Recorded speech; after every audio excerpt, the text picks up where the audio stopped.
Hey YouTube, we're here in the Pacific Northwest in my parents' house.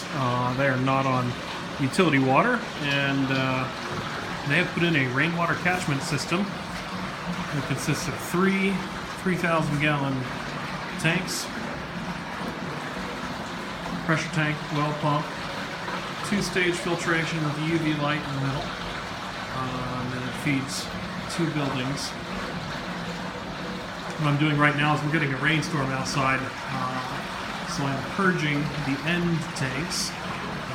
They are the two tanks that the gutter systems feed into. The first building here feeds into the tank through the gutters there, and the building next door feeds into the tank through the big PVC pipe there.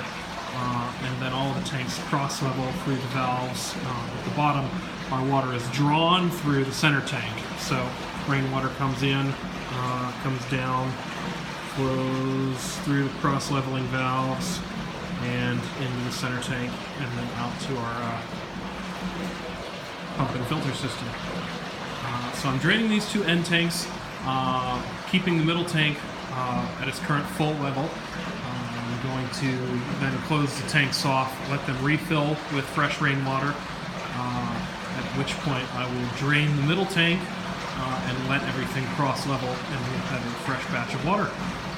It's not necessary, but it's always nice. We have a surplus of water this time of year, so may as well keep it as fresh as possible.